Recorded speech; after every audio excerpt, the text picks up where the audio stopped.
And in a way, this goes back to what we were talking about with Jason Karp, where, you can be so desperate to get ahead because, you fall under the spell of thinking my performance has got to be better and better, and I've got to accumulate more accolades and better returns and more reputation.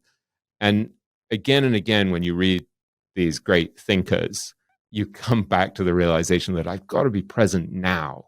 And so, we want to be becoming something more and improving ourselves and growing and be continuous learning machines. But we also, there's this paradox that we have to constantly be bringing ourselves back to this present moment and be fully awake in this moment and appreciating where we are right now.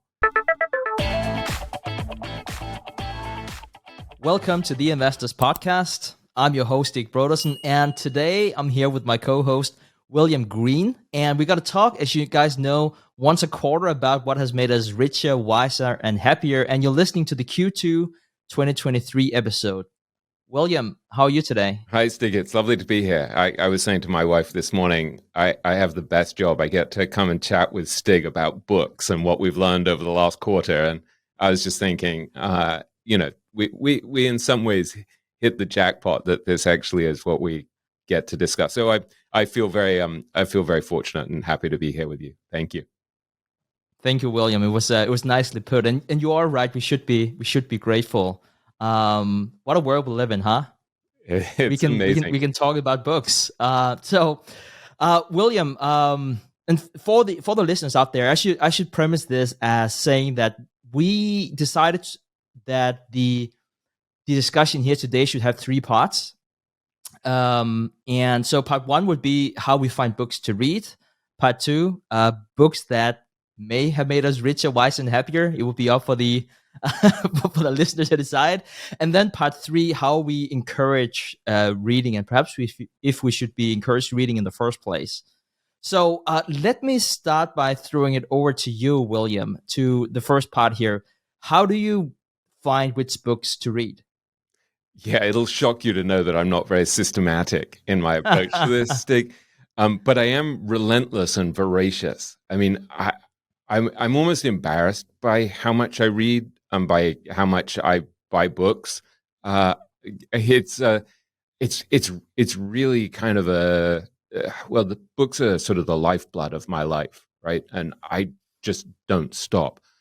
And so I'm constantly buying books, and my wife was complaining this morning. She was saying, couldn't you go to the library sometimes and get books from there?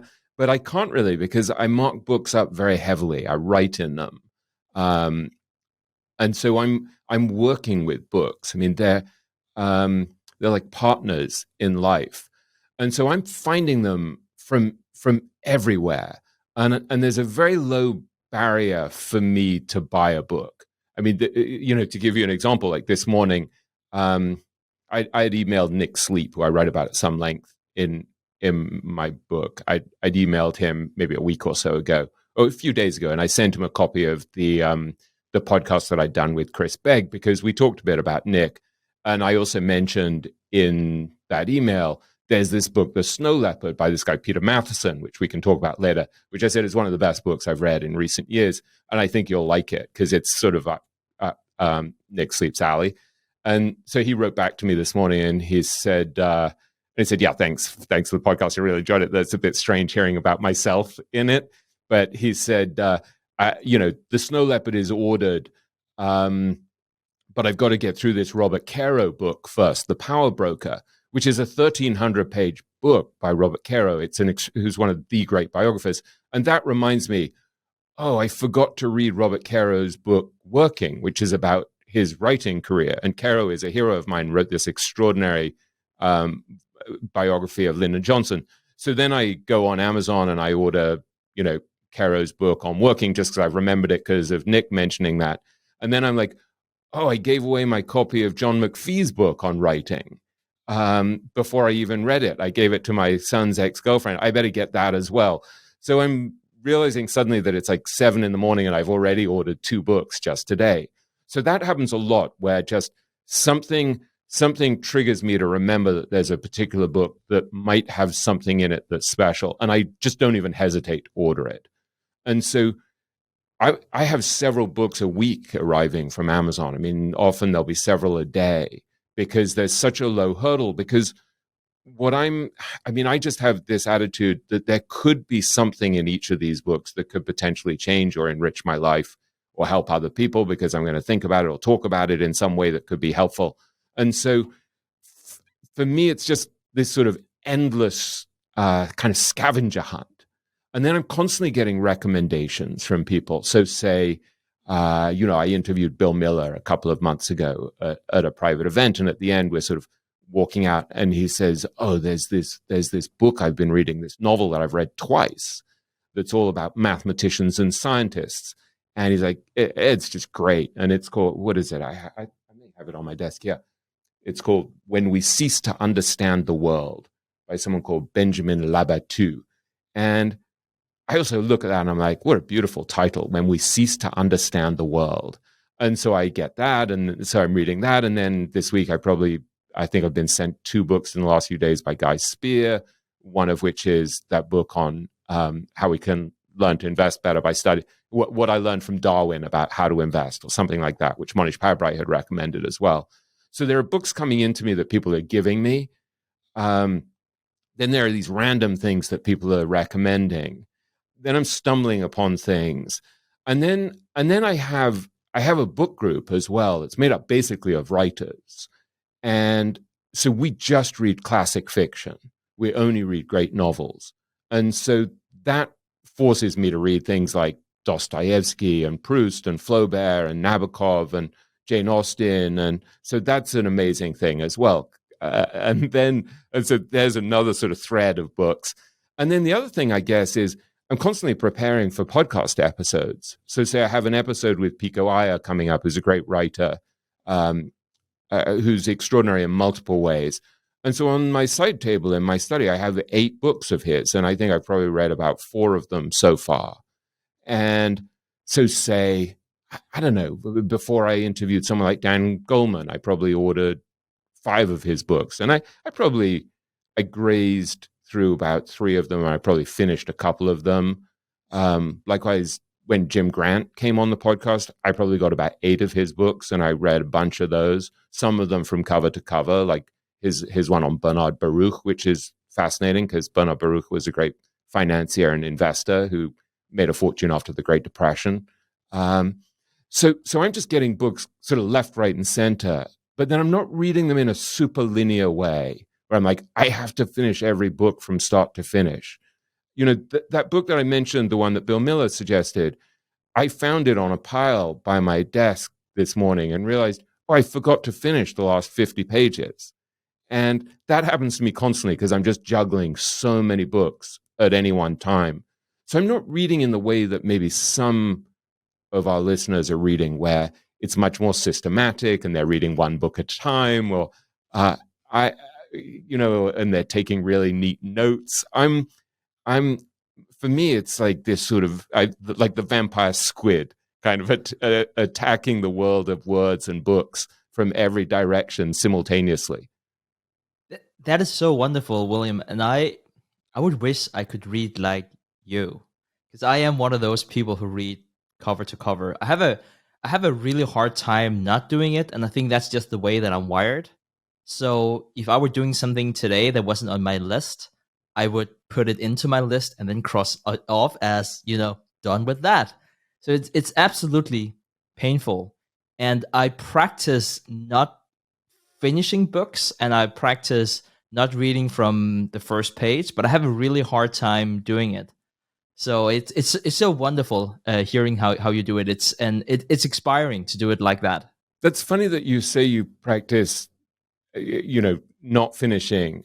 I mean, there's an element of guilt and homework at play here, right? Where you're sort of thinking, well, I've got to complete the task. And I don't have that at all. I have this sense that I'm kind of plunging into books almost randomly to look for something that's going to leap out at me. So right before we started, I opened a book randomly and picked a paragraph that kind of leaps out at me. And likewise, there's a book. I mean, this is again a pretty good example of how to. I just grabbed a bunch of books from my side table this morning. So this is a pretty good example of how I buy a book, right? So someone messaged me on LinkedIn the other day, and he said, did I know some way of helping this guy Derek Sivers, who's looking for some help with distribution or something like that. And I remembered vaguely that I knew who Derek Sivers was, but I couldn't remember why. And then I realized I think I heard him on a podcast with like Tim Ferriss or something like that in the last few weeks. And so I go on Derek Sivers' website, and there's this book called How to Live, 27 Conflicting Answers and One Weird Conclusion, which already is an interesting thing to me, right? It's like an interesting subtitle. So I opened that yesterday randomly in the middle on page 35. And then I opened it again randomly this morning on the same page. And it says here, nobody cares what you're bad at, and neither should you. Amplify your strengths. Nobody will see the rest. And I look at that and I'm like, that's really interesting. Like, that's something I think about a lot, like that I shouldn't be focused on all of the things that I'm not good at. The thing I need to focus on is the thing that actually plays to my strengths. And then I look a couple of paragraphs down and it says, mastery is not about doing many things. It's doing one thing insanely well. The more you take on, the less you'll achieve. Say no to everything but your mission. This is your one contribution to the world. Now, this is both true and not true, like most great truths, like you want to be narrow and you want to be broad. But I think about this question a lot about, I mean, we had this discussion months and months ago when I was thinking of setting up a YouTube channel, and you said, no, don't do it. Like, the best productivity tool is to say no. And I wrestled with this, and finally my wife convinced me the other day, just don't do it. And so this idea of focus and mastery is hugely important to me. And so by buying randomly this book the other day, because somebody messaged me on LinkedIn, and then opening it randomly, maybe it's speaking to me in some way, or maybe it's just, as Guy Spear once put it to me, he has this lovely phrase that he probably stole from somewhere about invitations to serendipity, where, if you go to a party, it's an invitation to serendipity, for example. And so if I buy lots of books and I'm opening them, and I'm open to the possibility that they're there to talk to me in some way, there are thousands of invitations to serendipity all year, because I'm just opening. I'm buying books constantly, and I'm looking in there for strange and beautiful things that talk to me. And so I don't need to finish this book by Derek Sivers, and I probably never will, but I'll probably dip into it many times. And so I don't need to be linear.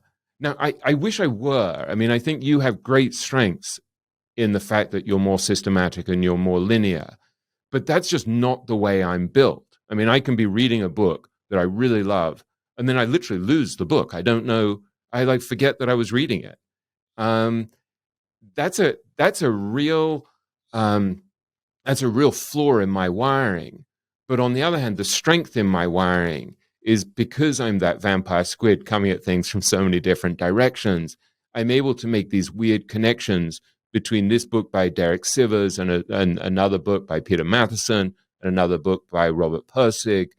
And so that's sort of how I'm reading. So I think some of it depends on just how you're built in terms of your wiring. Like, why it's not that you're wrong to be doing it in a systematic way. That's a beautiful thing, and you're probably much more efficient at figuring out how to take notes, things like that. If I found I had one book. I went to Vancouver a few weeks ago. I went to the TED conference, and I had lunch with Monish there, and I took notes from our lunch, like he was talking to me about this idea of his that's very interesting. And so I took really fast notes. And then, of course, I couldn't find the notes. And then I looked in a book the other day, and I'd written them, I think it was in the back of that Benjamin Labatut book, When We Cease to Understand the World. So I sort of ripped out the notes. That's a great disadvantage, to be not systematic that way. But it's also a great advantage in certain ways, because it enables me to make weird connections between lots of different things. That's so wonderful. And I I cannot help but feel a bit guilty, William, whenever I'm now referencing how I identify books, because it's so it's quite meticulous and very opposite of what you're doing, and so and I do mean that, as much as we are wired in a certain way and have a tendency to believe that our way is the best way, I want to come this from the other angle and want to adopt what you're doing. I in many ways I find it way more healthy Oh than no, I think my way is much less optimal than other people's, but it just happens to be how I'm built. So I don't think you should be apologetic in any way. I think you're playing the game the way you're built. So tell us, Stig, like how do you do it? What are you doing when you identify books you want to read? And don't do it in a sheepish way, because you should be proud of the fact that you're more systematic than I am. Yeah, so I use the same time. So first of all, I want to use Manus's cloning framework as I'm picking books, and I'm doing it the same way that I'm picking stocks. And so, if I can use that analogy about picking stocks, I would go on Dataroma and I would see like Charlie Munger's portfolio is always one of my favorite portfolios to check out, because there's so little activity, and he works with so much more conviction, which I absolutely love, and in all walks of life. And so, he has like, I don't know, 4 or 5 stocks in there right now. So I know it's very hard to make Munger's portfolio. And so, in a similar fashion, I'm also thinking about how does that work whenever it comes to books. If there's someone you really respect and that that person reads, I don't know, a book a week, even more. I think Manya said in one of your episodes, it was on Richer, Wiser, Happier episode 8. He talks about how Munger reads 500 books a year, not from A to C though, but 500 books that he would either read carefully or browse through, and then he has all the annual reports and all that good stuff on the side. And so I heard Munger mention Guns, Germs, and Steel, that book, quite a few times. And I looked it up quite a few times, and it's a book I typically wouldn't read, which is probably why it took me so long to read. And I picked it up, and it was amazing. I absolutely loved that book. But I used that stock investor, that aroma type of filter, because I knew it came from a very trustworthy source. And I sort of like did the same thing with, say with Guy Spear, whenever he came on the show and recommended Sapiens by Harari. And again, I looked it up on Amazon a few times, like, yeah, I don't think that's for me. But, Guy reads a lot and really loved it. So I picked it up, and lo and behold, it's all Harari's books, or at least that series. I haven't read the others. Absolutely wonderful. And so I typically gravitate towards that approach. I kind of feel it's the most powerful for me. If I can continue with this analogy between stock investing and picking books, I would say that sometimes I do find myself going on Amazon and just browsing, just because there's something in my brain, like whenever I see book covers, even if it's not like real books, but just digital, just something about it makes me happy. And so I do that, but I also kind of feel that it's not always the best way to find books for me. It's a bit like whenever you're using a stock screener, you're sort of like forcing the action, you're sort of like forcing yourself to invest in that stock or start researching that stock. Whereas I kind of feel the same thing are happening on Amazon. Like, this sort of look interesting. Amazon's algorithm are really telling me I need to pick it up. It has all of these 5-star reviews. I should do it, because I kind of feel I become susceptible to this social proof, where I get drawn to these books that a lot of people really like, or at least I can see their reviews, they really like them. And there's definitely an element of wisdom of the crowds whenever you see very popular books, but I also feel that you lose out on some of the good stuff, like some of the really hidden gems, because you realize it only has 8 reviews, and but it's actually a wonderful book. And so if you sort of like stay in that Amazon ecosystem, I sometimes feel you do yourself a disservice. And I don't know if this is a good analogy, but it's almost like reading a 10Q or 10K without knowing what the stock price is, and you figure out is this a good company? Instead of getting all kinds of emotions riled up before we start looking at it by looking at the stock price. So yeah, I guess that's how I find my Yeah, books, William. it's much more systematic. I was thinking, I don't think I ever pick a book based on the number of reviews or 5-star reviews or something like that. Like I mean, I read these obscure books out of nowhere, right? So I was talking to Arnold Vandenberg the other day, right, who's been a guest on the podcast and is going to be a guest on the podcast again soon, who's extraordinary. And we were chatting on the phone. He mentioned a book called The Tao of Physics. And I think it's like 35 years old. And it's a book about the intersection between modern physics and Eastern mysticism. And I'm like, that's cool. And so before the call's even over, like I'm ordering it as we speak. And then we're talking about something else. And for some reason, reincarnation comes up. And so I'm ordering him a book as we speak, about reincarnation. I can't even remember if I've sent the same book to him before. I know that I've sent books by the same author before. And I think we once had this discussion about reincarnation. He sent me something like 15 books by one guy or by different authors. So, I mean, for me, often the joy is in going for really weird, obscure stuff. I mean, I opened that book randomly on Eastern mysticism and physics. And that's really interesting to me because there's I mean, Josh Waitzkin, who I talk about quite a bit, who wrote this great book, The Art of Learning, talks about this phrase, thematic interconnectedness, where you're looking for these themes that come up in different disciplines.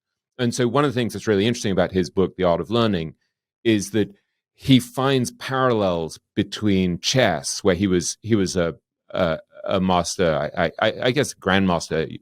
I'm not no expert on the world of chess, but he was the kid, the prodigy in the movie Searching for Bobby Fischer. That was about him, and then he became a Tai Chi Chuan push hands world champion, and a jiu-jitsu black belt, and then he's become a sort of hedge fund whisperer, right? An expert on high performance in the world of investing, and now he's off, in Central America doing surfing and foil surfing with Chris Begg, who I did this podcast with a couple of weeks ago. So it's all about the quest for excellence. But he's looking for excellence in all of these different fields. And so for me, I'm less interested in, does everyone love this book? They all say this book's great. I'm looking for thematic interconnectedness, where I'm going off and I'm reading some weird book. And I'm like, oh, that's interesting. There's this in physics and there's this in Eastern mysticism. And they figured out the same thing. And so, for example, when I was reading The Art of Learning by Josh Waitzkin, one of the things that really struck me was that he talked about the power of simplicity. And he talks about the fact that he would when he was doing martial arts, he would kind of make the move incredibly slow, for example, or when he was doing chess, he would think, well, let's look at the end game where there are only 3 pieces left or something. And so he would reduce a very complex thing to something very simple. And then I would start to see simplicity like that, the ability to simplify in all of these different areas of life. And I would start to think, oh, this is kind of a kind of master principle. So I would go off and I'd interview someone like Joe Greenblatt. And Joe Greenblatt, who's one of the greatest investors of our time, would say, look, the entire essence of investing comes down to one thing, which is you value a business, you value an asset, and then you buy it for much less than it's worth. And he's like, that's it. That's the whole game. And then I would go off to Fidelity and I interview Will Danoff, who's one of the great mutual fund managers of our time, who's managing $200 billion or so dollars. And Will Danoff would say, look, it all comes down to this.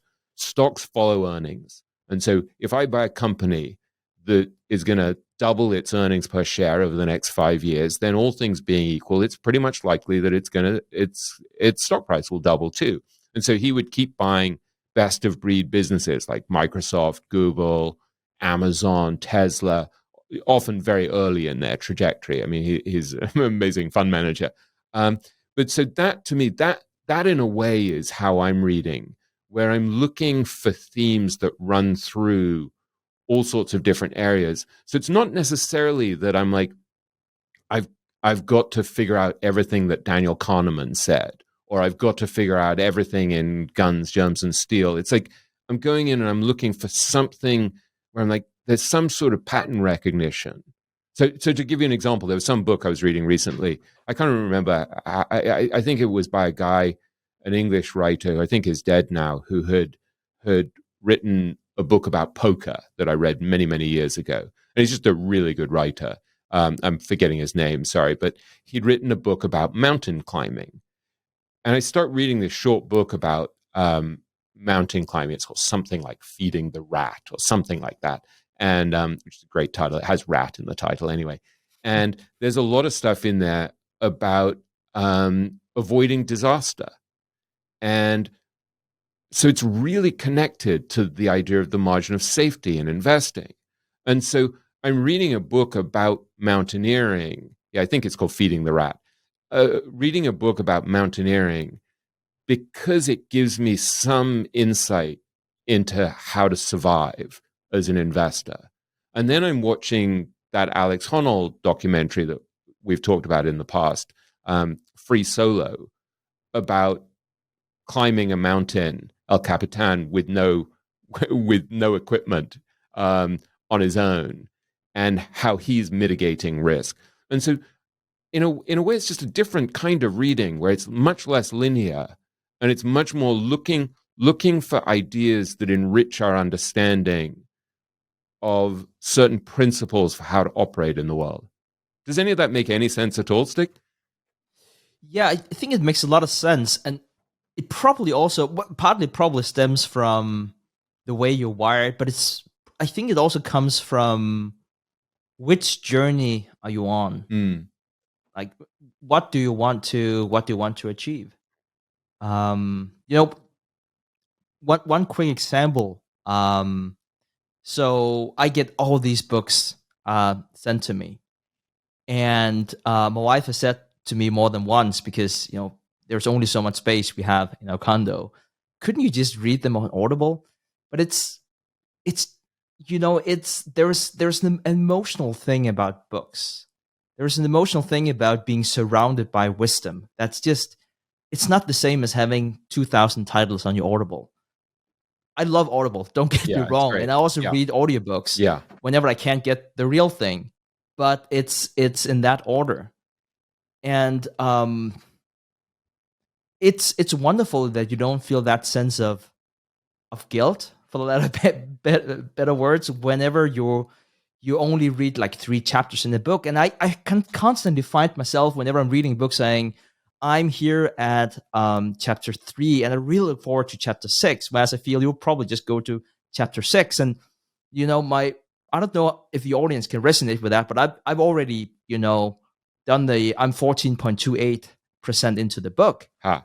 because it's 1/7, and so I sort of like do that as I'm reading, which probably seems like a lot of work to people tuning in, unless they're wired that way and they just listen, or they just read the same way. So what is the goal, Stig? Like when you think of the game that you're playing when you're reading, what are you trying to achieve? Are you trying to become wise? Are you trying to become a better investor? Are you trying to assuage your guilty conscience and do your schoolwork properly? Like, well, and none of these things are wrong. I'm just curious. Like, what's the game? Because I think it's helpful for our listeners to be thinking like, why am I doing all this reading, or should I do it?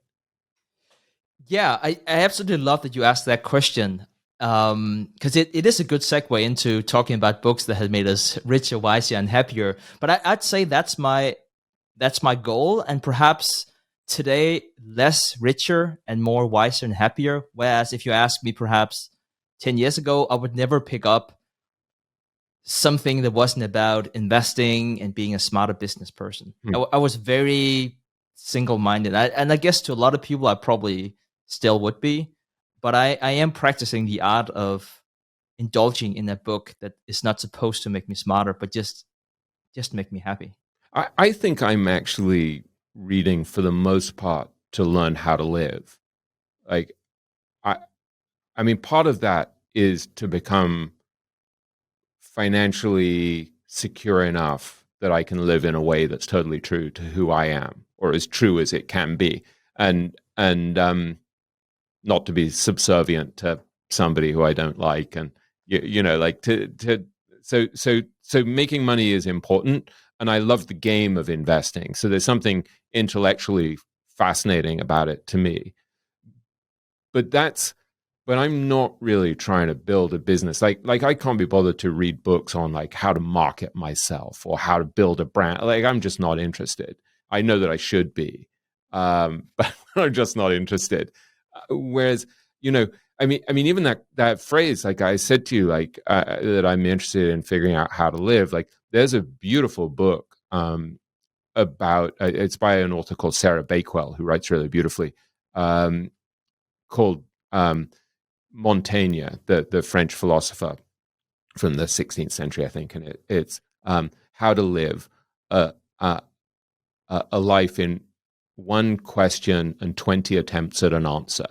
And that to me is a really beautiful thing, right? So when I first got that years and years ago, it was recommended to me by a friend of mine, Nina Monk, who's a very good writer, who's written multiple books, and it had helped her. And so I read that, and it's kind of profound and it's beautiful. It's a meditation on Montaigne's life and what he figured out about everything from mortality to other people's cultures and how people view things differently, and our values are kind of often somewhat arbitrary and prejudiced. So all these different insights. And then I remember I'd interviewed Joel Tillinghast, this great Fidelity fund manager, for my book, for Richer, Wiser, Happier, and I could see that there's a kind of soulfulness and a little bit of sadness in Joel sometimes, and and so I remember just sending him the book afterwards, and then I was interviewing Matt McLennan, who's become a close friend of mine from First Eagle, who I also wrote about in the book. I interviewed him in New York, and he just has this really, really beautiful mind, like a very elegant mind, and is just a voracious reader and thinker. And I remember just, going into the city a couple of days ago, into New York City, and just dropping off that book for him. And so for me, there's just like this constant conversation with books where you're figuring out how to live, and then you're sharing books that are beautiful with friends or people that you think it could help. And then I'm constantly being sent books back by other people, and it's just this beautiful thing. And so there's something kind of impractical about it, and at the same time, it turns out to be deeply practical, because you read one of these great books, and it totally changes the way you view the world. So you read a book by Montaigne, and you remember something about the arbitrariness of our views, right? The arbitrariness of he'll talk about the values of one culture versus the values of another culture, and then you start to think, oh, this sort of connects to everything that we're learning about our behavioral biases, and so it just broadens your mind. Or you start reading great literature, and you realize everybody is viewing things from a totally different perspective, and so if I don't broaden my mind, and view things from multiple perspectives, how can I possibly hope to get at, in inverted commas, the truth?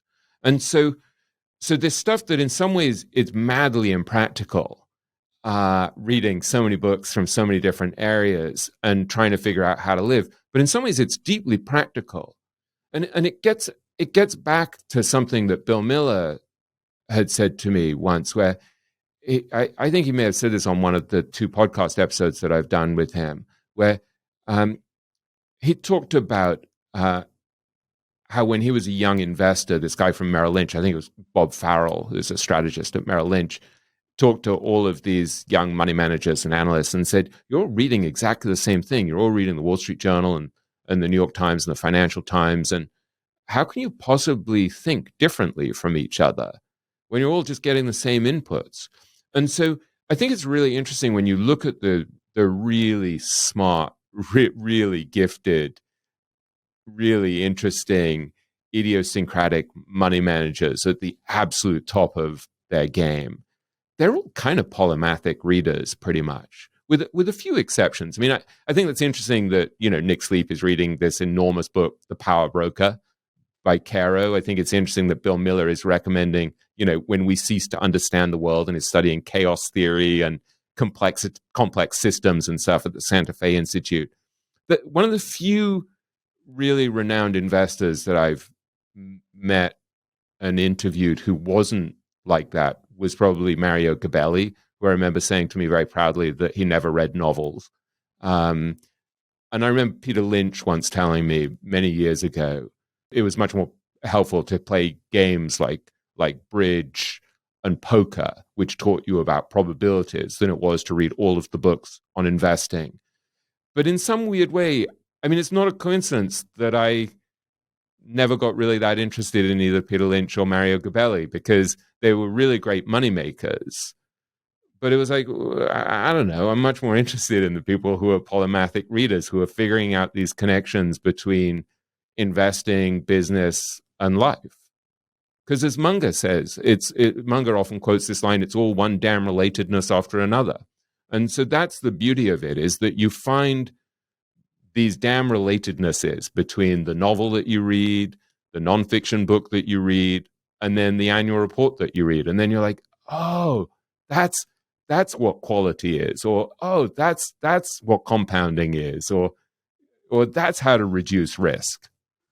Hey everyone, it's Clay Fink here. Are you looking for an investment opportunity in a $2 trillion market? Look no further than Atacama, the cybersecurity industry's latest game changer. Atacama has opened its doors to US accredited and international investors alike, already attracting over 5,000 investors and $6.5 million in capital. Atacama's recurring revenue model saw 10x revenue expansion in 2022 alone. They have patented technology and large contracts secured, including one with the US Department of Defense. This is a limited time opportunity to get in on the ground floor of a rapidly growing cybersecurity startup. To learn more, simply visit invest.atacama.com/WSB. That is invest.atacama.com/WSB. Full disclosure, I have personally invested in Atacama's equity crowdfunding round at a $29 million valuation. Please keep in mind that investments in early stage companies do contain risk. As with any investment, crowdfunding investments do offer attractive potential upside, but they cannot offer any guarantees of a future return. I like that you say that, William, and also that you let serendipity happen. You know what? One thing that I do in my very intricate note system that I don't know if I should even tell about later, but oh no, you definitely have to, because you'll actually have figured out a good way to do this, whereas mine will be haphazard. Yeah. So well, thank you for saying that, William. So one of the things that that I do is that I typically order new books whenever I am reading the last new book that I'm currently going through, and it forces me to have some time to reread books. And one of the things I do, I don't really know where I got that inspiration from, but it's because I'm not a very spiritual person. I tend to be way too logical in the way I approach everything in life, and so I would I have different bookshelves around in my condo, and I would sort of like see which book would call to me for whatever reason. And well, in that case, I would then start from cover to cover to go through my notes. But at least I would see which book that sort of like speaks to me. So, but anyways, I also want to say, on that note, serendipitous or serendipity, there's this old Chinese proverb that says, "When the student is ready, the master appears," and I find that to be so true whenever it comes to reading books. 10 years-ish ago, I was in a bad place in my life, and I remember reading Brian Tracy's book, Change Your Thinking, Change Your Life. And it changed so many things in my life. And so because I just felt that book was so wonderful, a few years later, I went back and reread it, and I was like, this is not a great book. There are different things I now strongly disagree with, and it came there not to go too much into detail with that book, but my point of telling that story was just that I needed to change my thinking at the time, to change my life. And then some of his advice may or may not be good, but I needed to get into that mindset. Whereas before I kind of felt I painted myself into a corner in different situations in my life. And so, I could say the same thing about reading Mike Greger's book, How Not to Die, which is a book I know that you read. And Lots of big, not the whole. I went to bits like how to avoid diabetes, how not to die of diabetes, or how not to die of heart attack, and I read those bits. But I by no means read the whole thing. I grazed. Right, exactly. And of course, you know me, William. I've read it cover to cover quite a few times. Even for all the diseases, I never thought I could. I wouldn't even like genetically be able to get. I'm pretty sure I probably still read it just to be sure. I got all of it. So and there was something about it. And so the book is about diet, and I actually changed my diet after reading that, and has been very helpful in many different ways, both for my wife and for myself. And then recently, because I can't remember which episode that was in, but it might have been the one you did with Jason Karp. I'm not completely sure, but you talked at the end about books about diet, and one of them was How Not to Die. Yeah. Another one was, I want to say, was Forever Young, or at least I sent you an email saying, "Oh, this was wonderful." Yeah, and then you mentioned Undo Forever It, Young, which is really that had a big impact on me. I did read Undo It from cover to cover, which is this Dean Ornish book, and I actually at one point I tried bribing my children. I said to them, "I'll pay you $150 each if you read this book," and neither of them took me up on the offer. Swine. But because I think those books, they all sort of more or less say the same thing. The Longevity Diet as well by Walter Longo. But I think they're really helpful in giving you at least a sense. They're sort of all directionally correct, I think. Yeah, I think you bring up a good point, and sort of like to hit that point before home would be to say I didn't feel that Forever Young changed my life the same way as How Not to Die, but I think it was because of the time it came into my life, because it like what you're saying before, it was more or less the same thing, and so I already lived that way. Whereas whenever I read How Not to Die, I my doctor was not happy, and now my doctor is happy, and so it's just one of those things where you need to let serendipity happen. It's not always. I don't know if you experience the same thing, William, but you have this one person who's telling you, "Oh my God, you have to read this book. It changed my life." And you read it, and you're like, "How?" Yeah. So that was one of the things. And I also just should mention that I know I don't know how it comes across whenever we talk about How Not to Die, Forever Young. It's probably because it's a more catchy book title.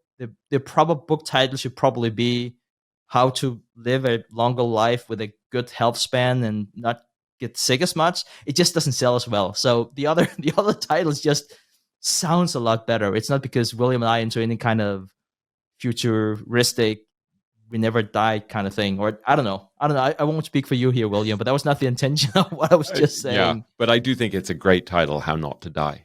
Because I'm look, I edited the Asian, European, Middle East, and African editions of Time magazine, and I spent many years working for magazines. And so I'm also a great admirer just of the craft of words, of how titles are written, how things are packaged.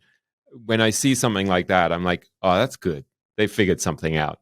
There's a real. So I'm also not just reading these things for, practical guidance on, how to be more successful or anything like that. There's also sheer joy in the beauty of the language, the way it's packaged, the cleverness of it. I bought both of my kids this book by Rick Rubin recently, the famous music producer. And it's just a really exquisitely designed book. And it's designed by Pentagram, which is the same firm that designed The Great Minds of Investing, the book that I did with Michael O'Brien years ago. And I just really appreciate these things. When a title is good or a design is good, like if you look at that Rick Rubin cover, it's just really beautifully done. And he apparently made all of the creative choices. Like they gave him choices, but then he made the decisions. And so there is something just beautiful about the craft of books, the feel of a good book. I mean, it's just, there's a wonderful line from the poet Keats where he said, "A thing of beauty is a joy forever."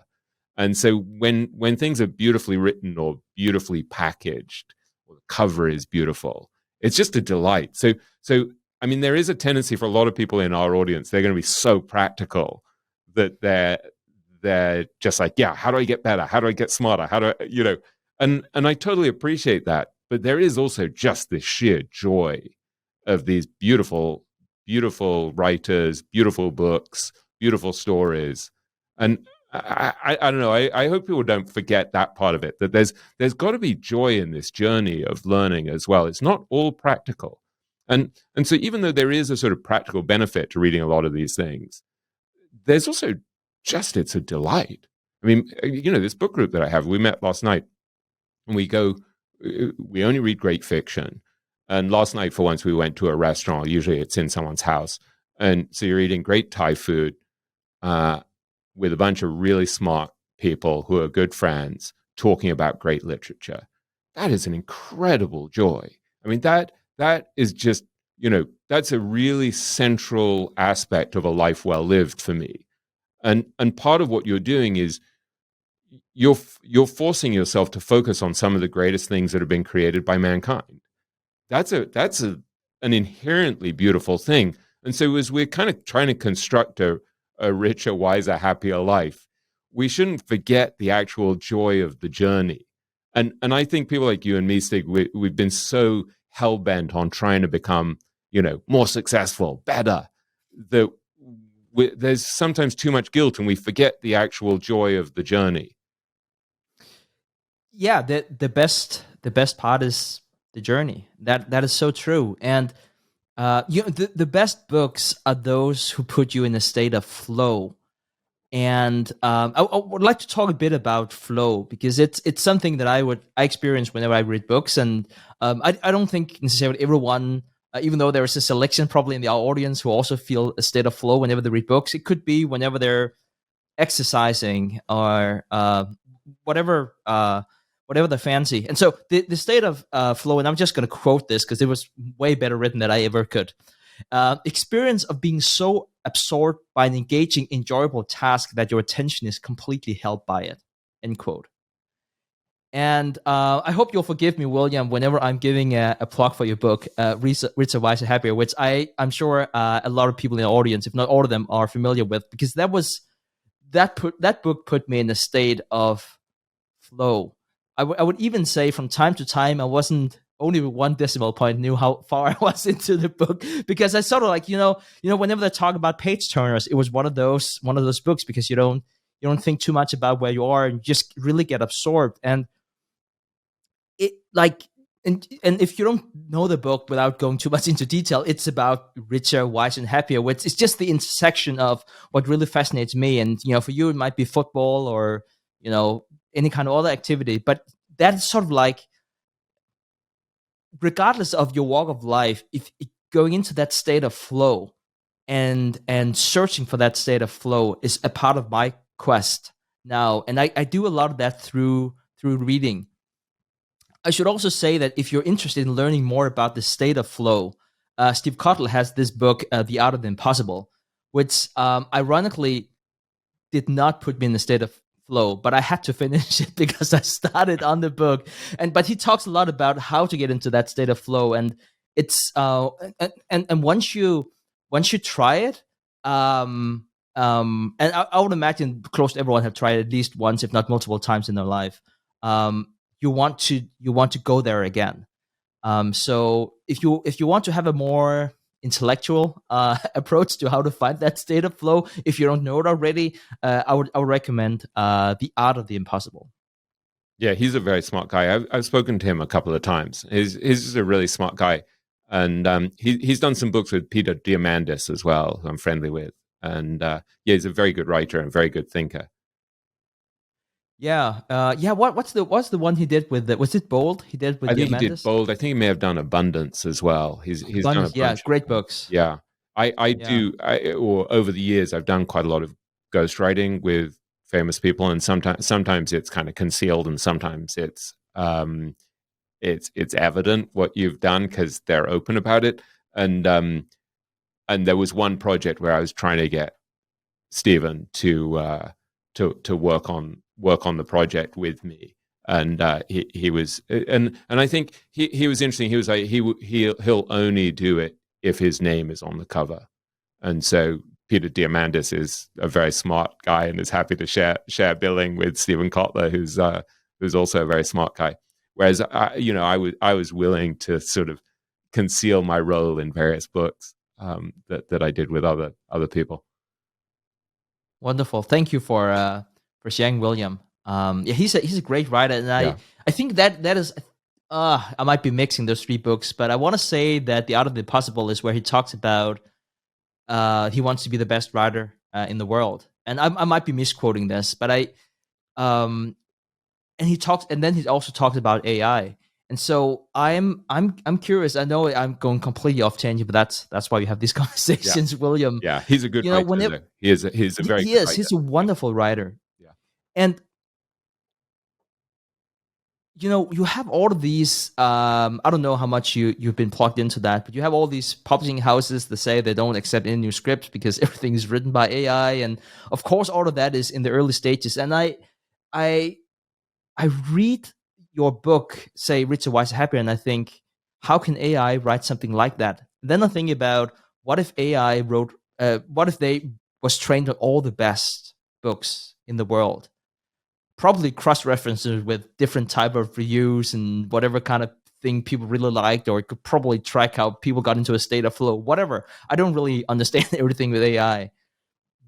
How do you as an author look into this whole thing about AI writing books? How do you feel about that? I'm intrigued by it, and I've been listening to a lot of these discussions of AI. I was listening to one with David Remnick yesterday, the editor of the New Yorker, and he was talking with the founder of ChatGPT, or the co-founder, and he was saying, "Look, I've got ChatGPT to write in the style of David Remnick, himself," and he's like, "It doesn't look very good. It looks kind of like." It's not very elegantly done. It's just like sort of weird summaries in my language, and I don't know. There's definitely potential for it's extraordinary what's going on. It's going to get better and better. I have this perhaps naive view, and I'm way out of my depth in anything to do with technology, but I have this naive view that you feel whether something has soul in it, whether there's, as I would put it, blood on the page. And I think one reason why people connected to Richer, Wiser, Happier, and thank you for your very kind words about it, is because I suffered to write it. It took me 5 years where I was really trying to figure out how to live and how to invest and how to learn from my mistakes and my failures, and what I needed to learn from the smartest people I'd ever met, whether it was a Bill Miller or Charlie Munger or Howard Marks or Joe Greenblatt or an Ed Thorpe. And I think you can feel whether there's blood on the page, whether there's heart and soul in it. And I'm not convinced that, and I again, I'm way out of my depth in saying this, but I'm not convinced that this is what we're going to get out of AI, at least for a long time. And so my bet in my own life is to go for quality and go for, to try to do things that are of deep value.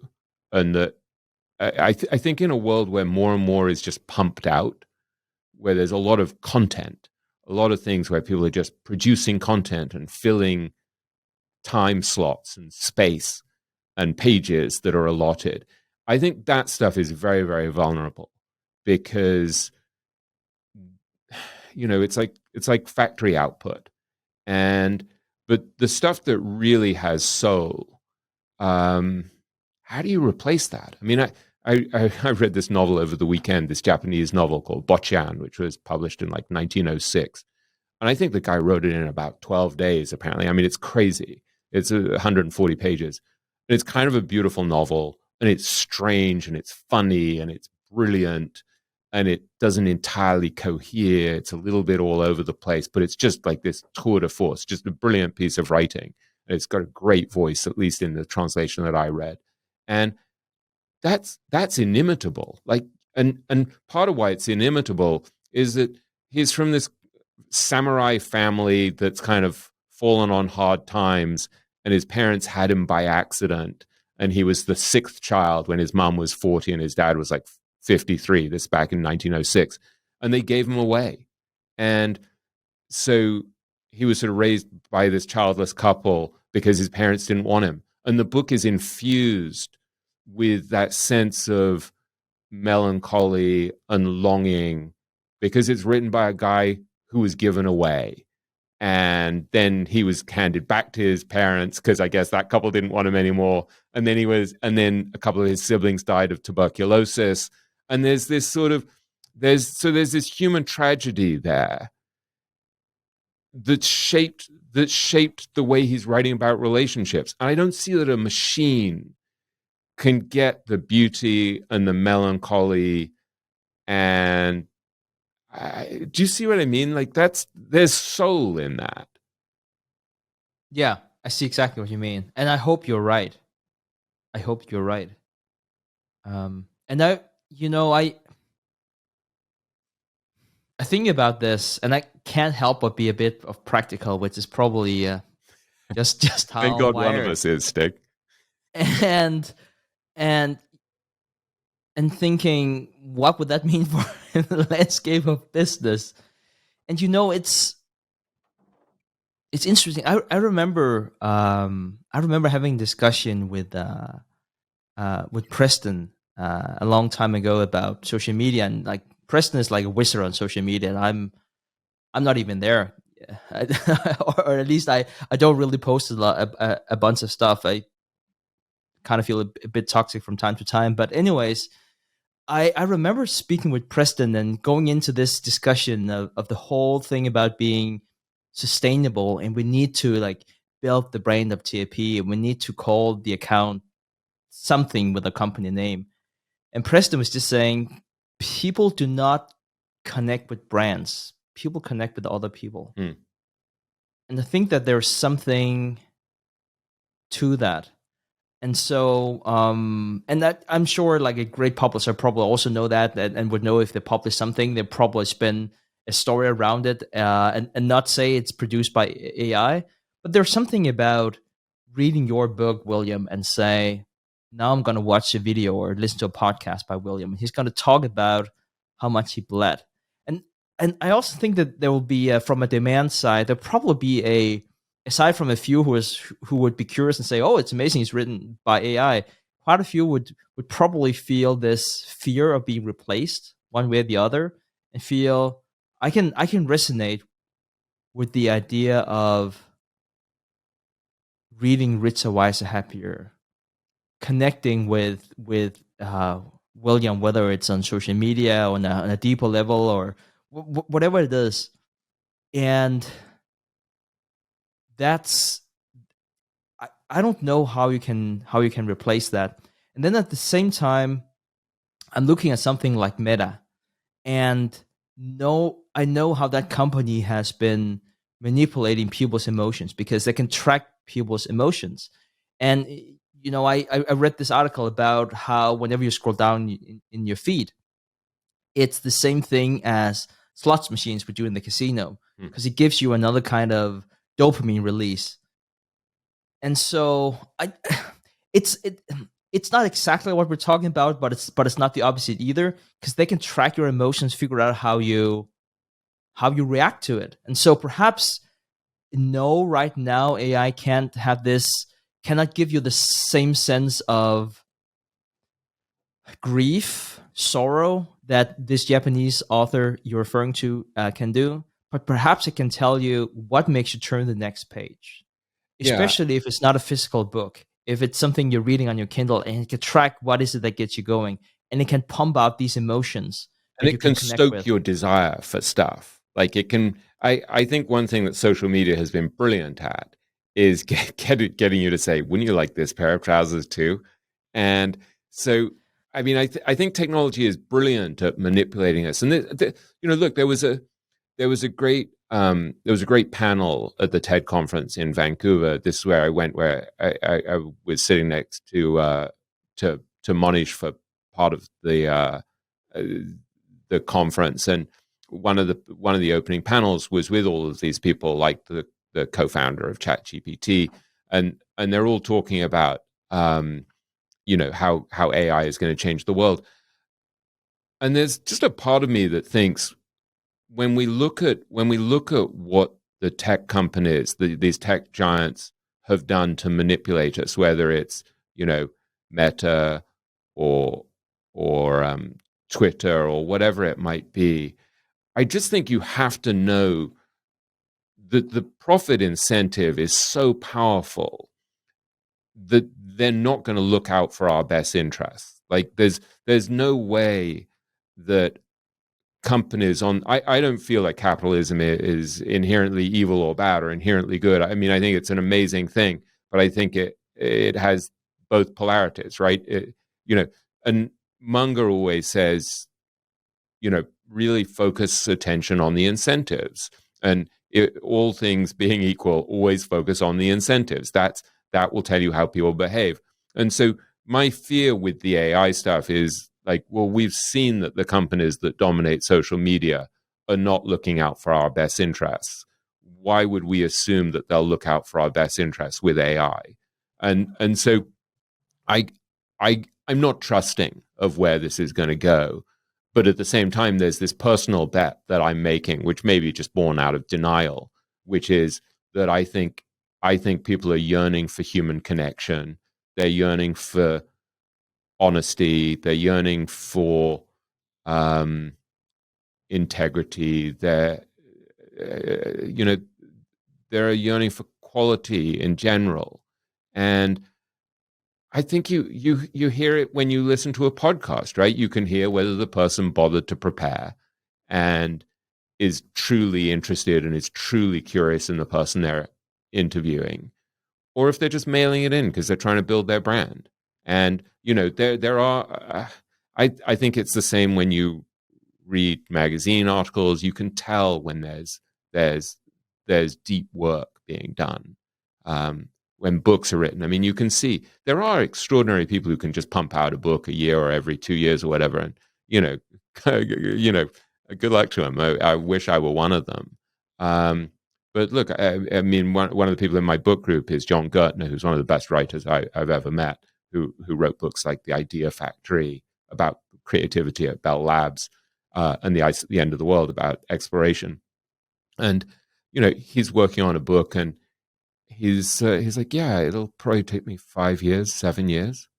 And then another member of the book group is this guy Ramin Barani, who's an incredible filmmaker, and got nominated for an Oscar for his screenplay of The White Tiger, which is a great book written by another friend and former colleague, Aravinda Diga. And Ramin is just like such a serious artist, and I just don't think people like that can be replaced. They're so passionate about their work and the quality of the work. And I don't know, when you see real quality, you can smell it. And when yes, we're manipulable by technology. We really are. We can be very easily exploited. But I think there's always a taste for quality. There's always room in the marketplace for that, for quality and depth. And I sort of feel like for our listeners, like you kind of have to decide, like, what kind of life do you want to lead? Like, is it shallow and kind of panicky and just moving fast and full of dopamine hits? Or is it like a little slower, a little more thoughtful, a little deeper? And I don't know, that's my bet, is that a lot of us are yearning for that. I think you mentioned this quote to me a few times from someone you interviewed, that quality has its own vibration. I can't Yeah, remember who it yeah, was. Yen It's Liao, just who's yeah. a brilliant mind who's been a very successful investor, but he also just is hugely articulate. Yeah, and it stopped me in my tracks. I remember going out for a lunch with him in Rye, New York once, and I was talking about something, and he said, "Well, William, quality has its own vibration," and it was like one of those moments where you're like, "Oh, that's a deep insight." Or no, he said quality Yeah. has its own frequency. That was the Mm. exact phrase. Quality has its own frequency. Yeah. Yeah, I think you're absolutely right. And it's one of those things where you might not be able to tell how, but you can sense it. You can just sense it in the way that you express yourself. There's just something there. Like if you read the transcript, perhaps you couldn't, but, if you're listening to it, you can. If you read a book that brilliant writer took 5 years to write, it's very very hard to copy. At least yet. Let's put it like that.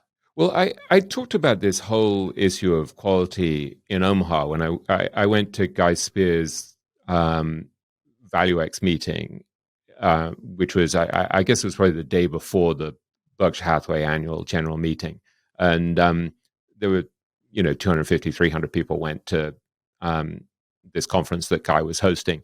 And I was talking precisely about this question of quality, because if you think of people like Nick Sleep, who we talked about before, Nick and his partner Zach, who I wrote about in my book, their whole approach to investing was built around this concept of quality. So it sounds kind of esoteric and beside the point, but that became their guiding principle for everything that they did with Nomad, which beat the market by 800 and something percentage points over, I think, 14 years. And they got the idea from Robert Pirsig, right? Who was this very eccentric, brilliant philosopher / novelist who wrote the book Zen and the Art of Motorcycle Maintenance. And one of the things that Pirsig talked about was that whether you're mending a motorcycle, or you're mending a dress, or you're sharpening a knife, or anything else, there's a beautiful way to do it and there's an ugly way to do it.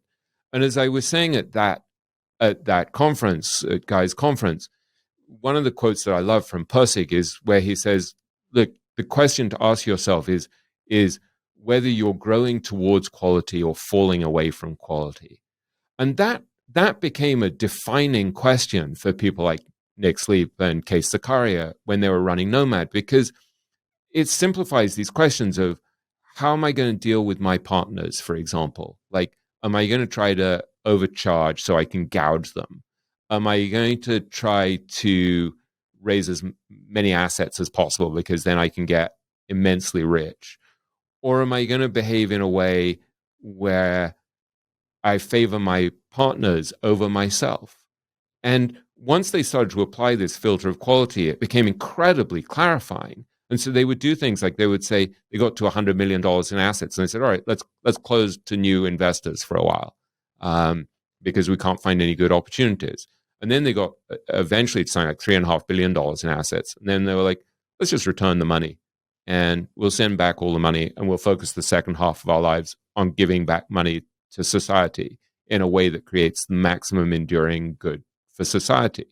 And so this whole question of quality becomes really a defining issue in life. And it's interesting. I got given a book on quality. It's literally called On Quality. It's on my desk here, actually.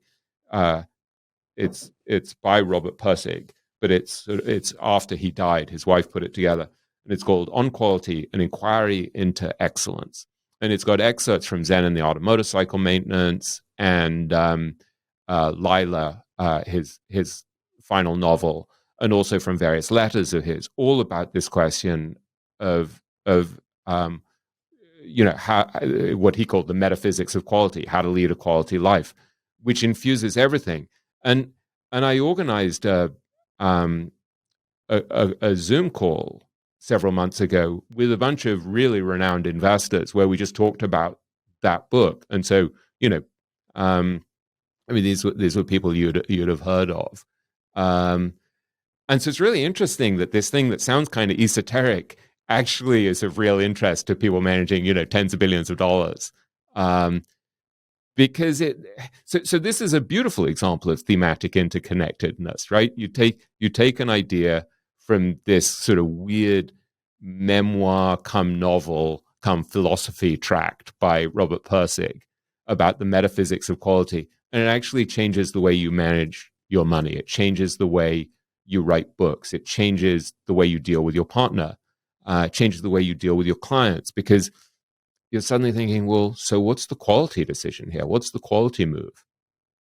I think it affects the way we do the podcast, doesn't it?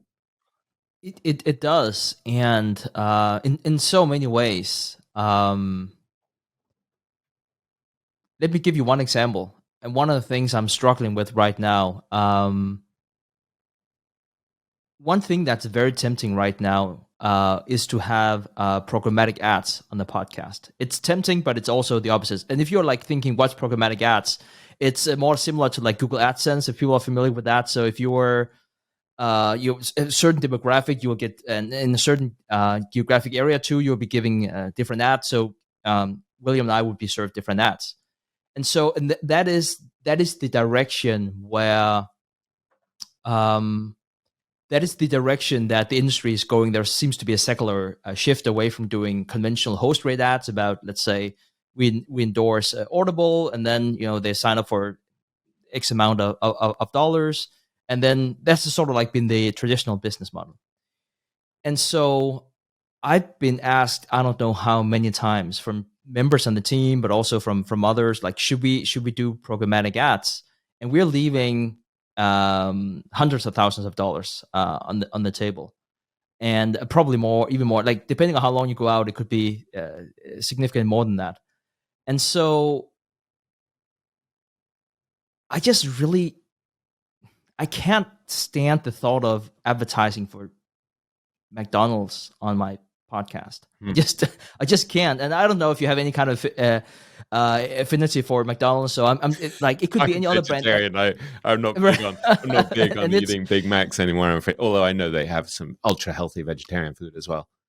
Right, and it's not just the brands, because we can always discuss whether or not a brand is good or bad, but it's also just the way that the ads are being served. It's going to sound a bit more like your local radio station, and so I just have a really hard time wrapping myself around it.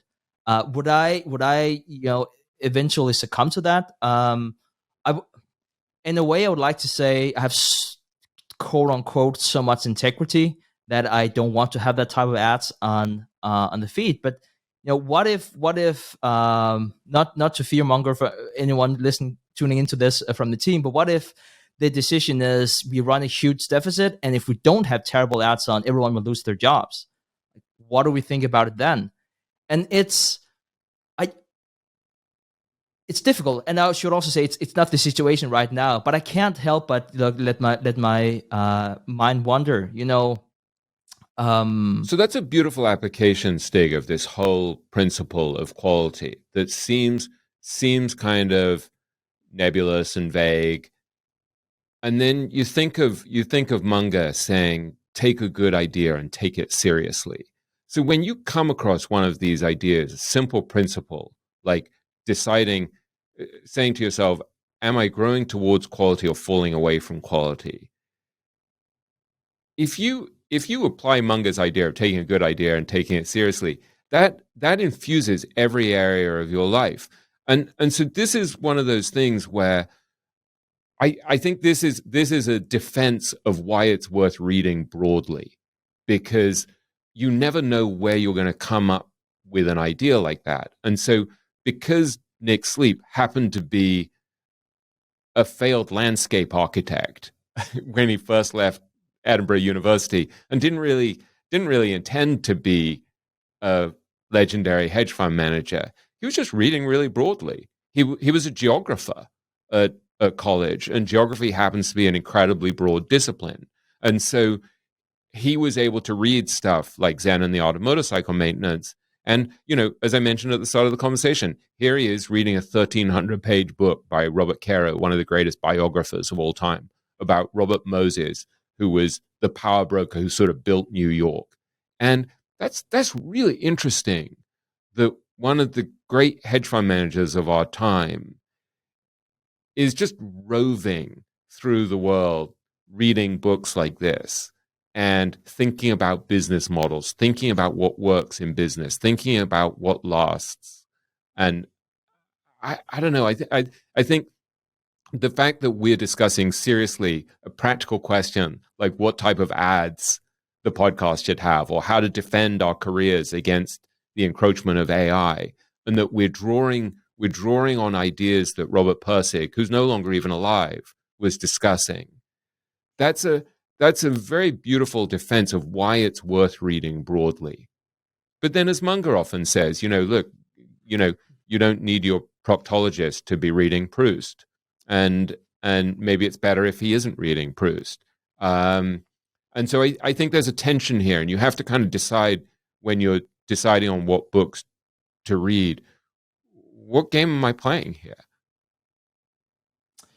I love that you say that. Which journey are you on, William? And I want to take this opportunity to play this clip from an episode you did. It was back on episode 26 with Jason Karp, and wonderful clip. But let's play it now, and we can talk about it a bit later.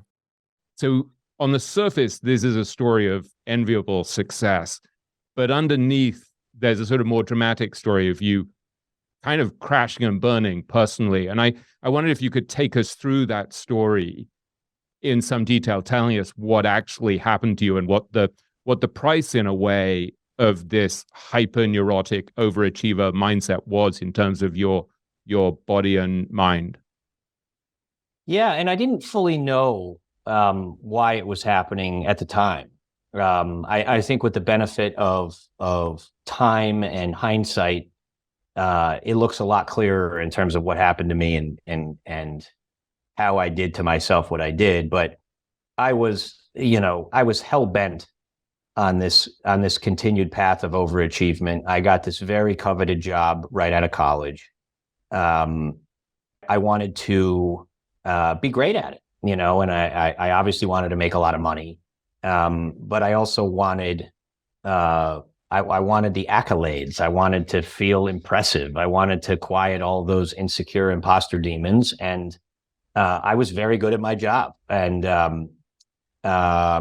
in the second, third year of working, I think it first started about a year into it. I had continued to evolve my own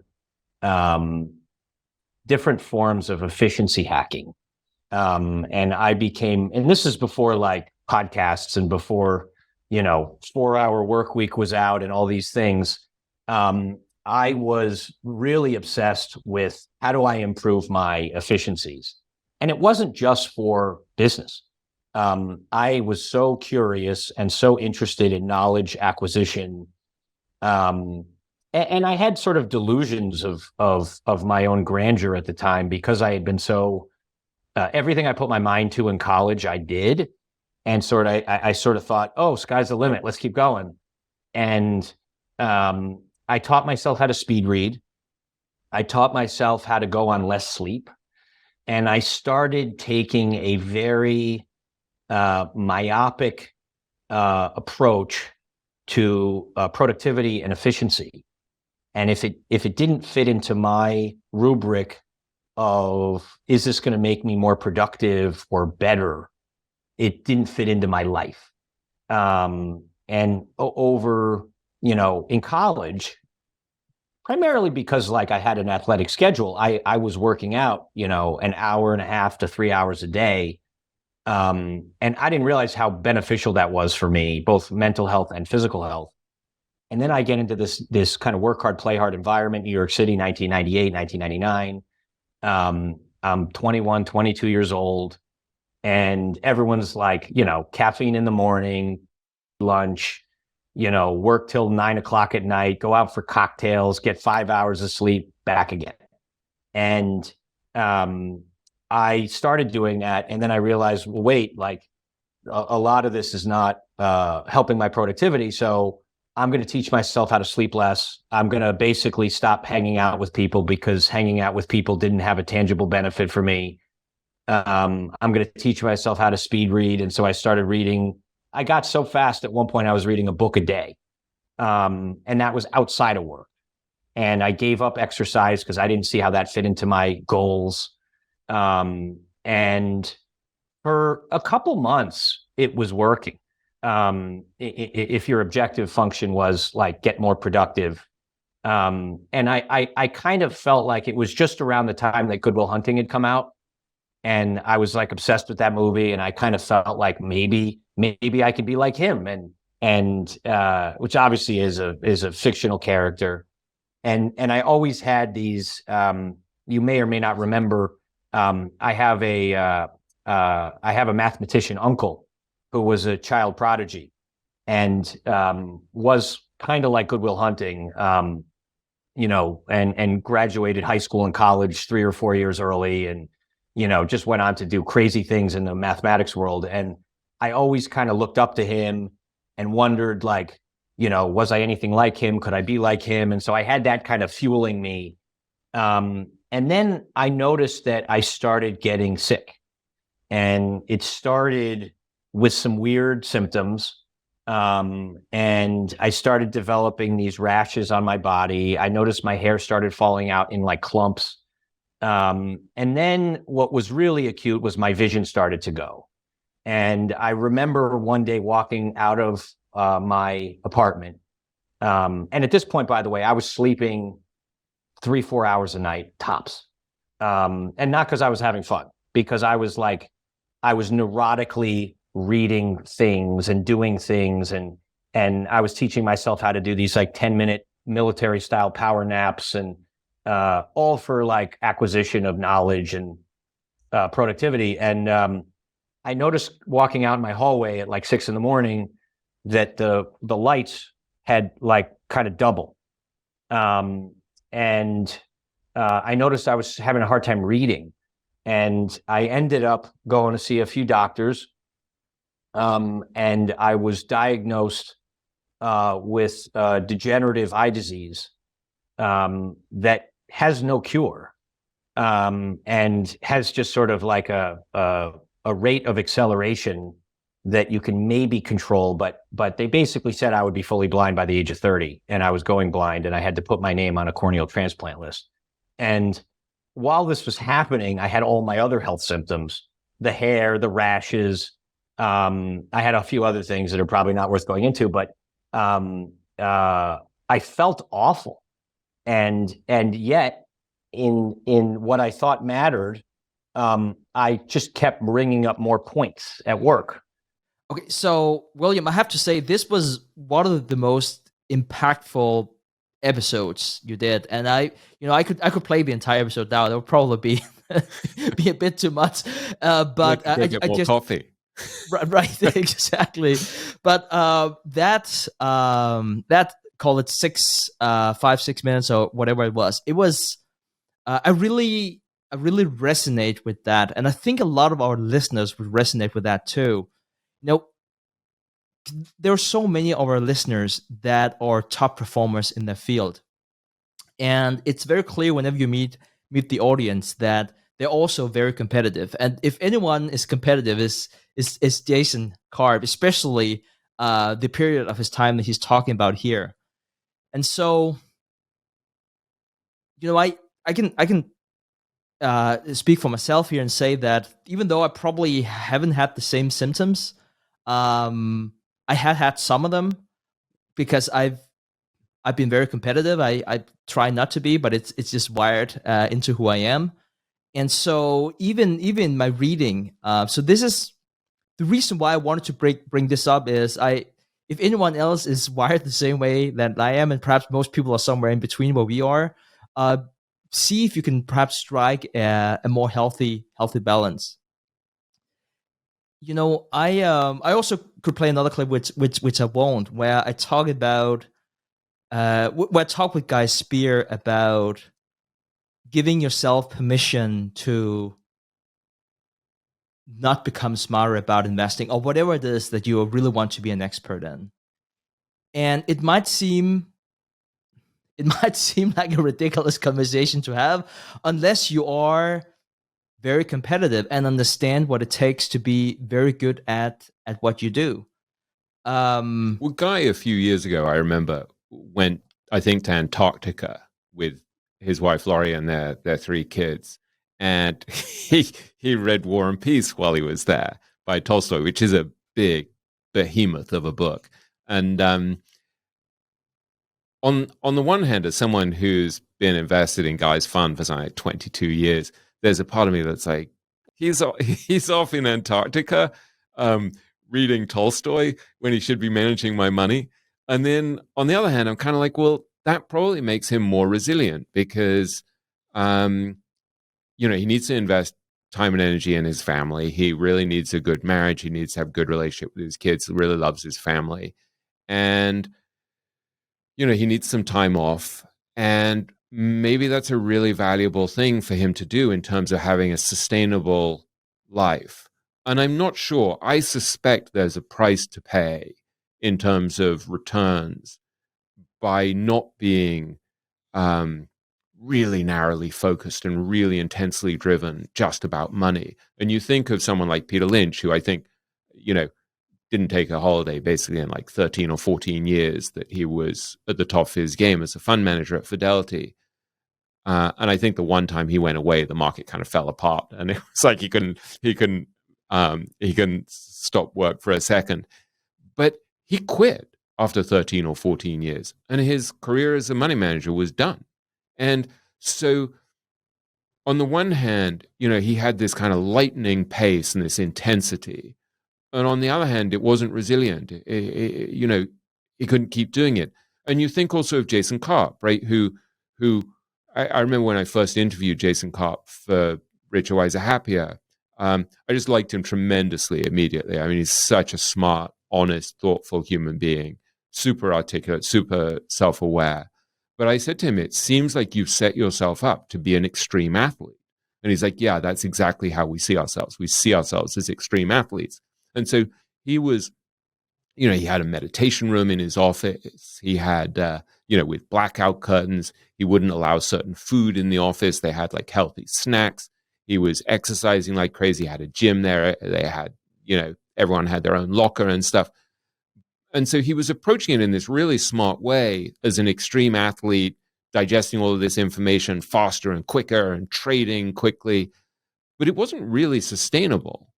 And I think part of what's happened with Jason's career is he's shifted to being much more like Buffett, where he's got a platform company now, a holding company, where he's building businesses in the space of health and nutrition and nurturing them over many years. And it's a much healthier approach to life, whereas before he was just trading pieces of paper. And he said he started to feel like his soul was just decaying and that he was kind of adding no value in life. And so I think, again, you have to kind of figure out, like, what game am I playing? What game am I built for? And so I think part of the problem for Jason was that he was like an extreme athlete. He could win that game, but it came at a tremendous personal cost. And it at a certain point, he started to feel like he was wrecking his health, his physical health, his mental health, his equanimity, and that there was no real meaning to it, no real soul to it. And he switched to something that's much more aligned with who he is, which is, building these businesses that are going to improve the way people eat. And so I think with all of this stuff, whether you're picking how to invest, whether you're picking how to do business, whether you're picking how to read, you want to do it in a way that's somehow aligned with your personality and your strengths. Yeah, and I think that there's something to be said about. I want to make sure this comes across the right way, and so perhaps I should. Perhaps you should tell a different story going into this. I think that probably serves as a better example. So, I was going for a walk with my wife, which we luckily often do. And at the time, I remember we were eighth in the world in business podcasts. And my wife, who is way more, not just smarter than I am, but also lives a more balanced life than I am, she was really proud of her husband. Like, oh my God, like 8th in the world. And I looked at her and said, but there were 7 who are better than me. And then so I not in any way to put myself along the likes of Jason Cobb. That's not the point of me saying this, but my point is saying that if you want to play that game, you cannot win. Because if you read a book like Jason did, you are just competing with other people who also read a book a day. It doesn't really matter if they're 99.99% who are not, because that's not who you're competing with. If you're the second best in the world in tennis, you focus on the one that's better than you, and that's just the that's the nature of things. And just be very. I guess this is my way of saying that it really just hit me between the eyes whenever I read that. Whenever I listened to that episode you did with Jason, because I feel that there's so many in our audience who can resonate with that, and being so obsessed, for lack of better words, about what they do and really want to excel at it, and not give themselves permission to enjoy some of the finer things in life. I think you have And to ask yourself what constitutes a really successful life for you, a truly successful, truly abundant life for you. And I think some of us are so competitive by nature, and we're so desperate to get ahead, and this sort of survival mode that's deeply wired into us. Maybe even more so as men. I don't know. I mean, there's this sort of this hunger to prove ourselves and to prove that we're somehow desirable and powerful and macho and stuff. I think it's very easy for that to get out of control, and so to be able to pause and step back and say, what am I optimizing for here? Like, why am I reading? Why am I working so hard?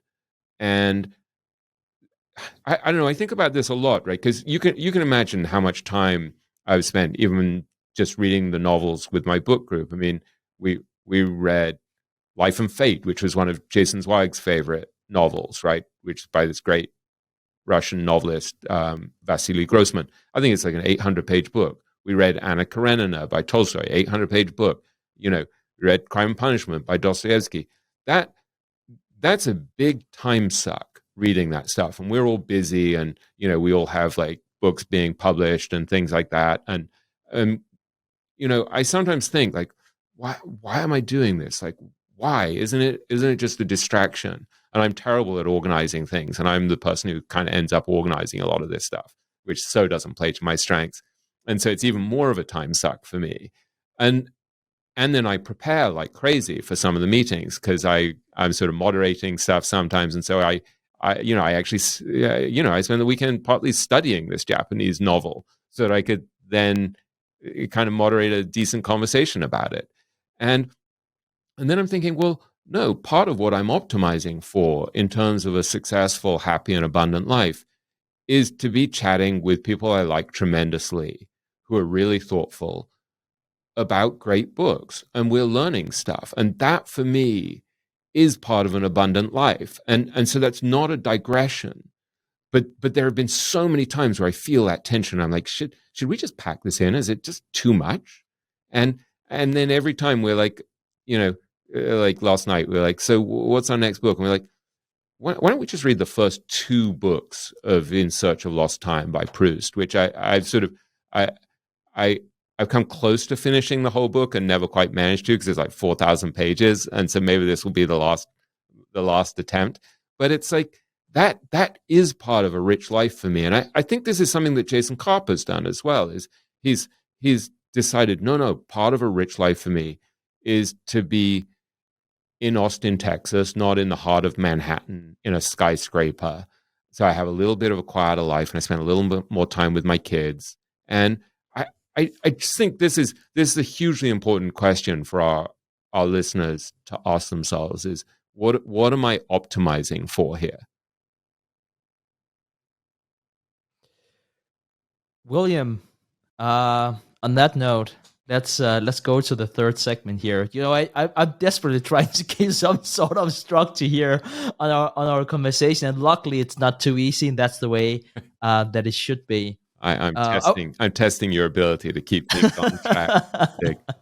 No. I love how much we deviate from the outline. I have all these bullet points and notes, and like then we have to go this direction. And then we always end another place, which I really enjoy. This feels like it's time off whenever. And I had the outline and I lost it.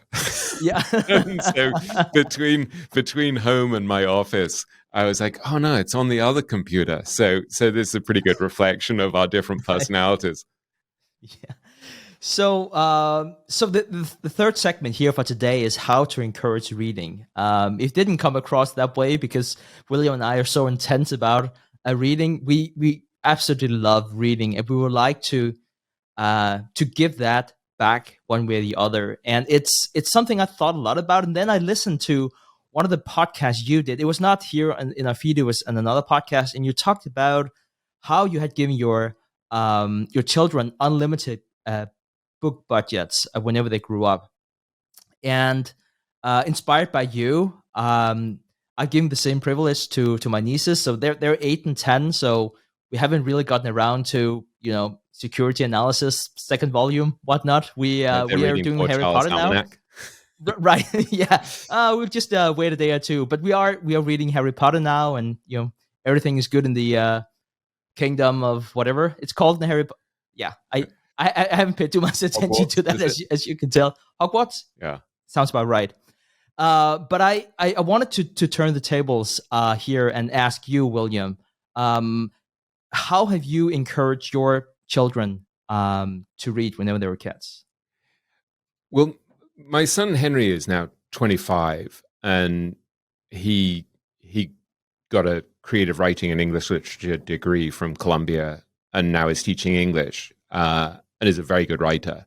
My daughter Madeline is 22 and is at college in Boston, and kind of flits between Emerson College, where she's a visual and media arts person, and Berklee College of Music and the New England Conservatory of Music. So they're both very creative people. So maybe it was partly wiring, but and both extraordinarily good writers, like very talented writers, I think, from very early on. And so I think part of it is that just from day one, we were telling stories. There was so much storytelling in our family, and everything was about words, books, stories. When the kids were growing up, they grew up in New York and then Hong Kong and then London, and they just were always surrounded by books everywhere. And in the car there would be books everywhere, and you'd be. I remember once, taking Henry, our son, when we were in Hong Kong to whatever the Disney thing is, Disney World or Disneyland there in Hong Kong, and teaching him some poem while we were in the car, and then realizing that Madeline, who was much younger, who must have been about 5 or something, had heard the poem and memorized it while Henry was memorizing it. And I think Henry was going to get some sort of prize for memorizing the poem, and then Madeline memorized it when she was like ridiculously young. And so there was always like words were just there around you, and stories, and so I think part of it is just creating an ecosystem in which books, words, and stories are valued. I remember this as a boy, where I would be with my father. My father was a judge, but he would read the Oxford English Dictionary, and he would say, "Oh, son, do you know the etymology of this word?" And it wasn't fake. It was like there was a deep passion for language. I remember once hosting him. I may have told you this story before, Stig. I remember once he came to visit in New York. He was from London, and by this time he was probably about 70, shortly before he passed away. And he was sitting on this balcony that we had overlooking the Hudson River. And I went to do some work or shower or something, and I left him with an article by Michael Lewis from Worth magazine in those days. It was a great article that he'd written about Alan Greenspan, then the Fed chief. And I thought, oh, my dad, who loves the stock market, will enjoy this article by this great writer. And when I came back, my father was reading Sophocles in ancient Greek on the balcony on his own. So nobody in the world is watching him, and that's what he's choosing to read. And there's something I admire so much about that. Like, and my mother was equally incredibly literate, like, and a very good writer.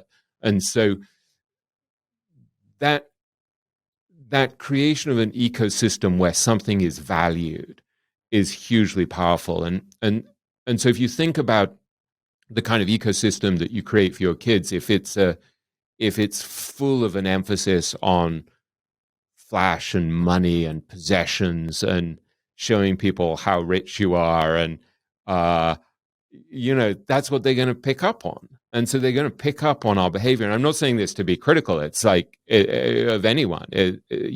Some of these things are sort of unconscious, and we just pick them up from our parents.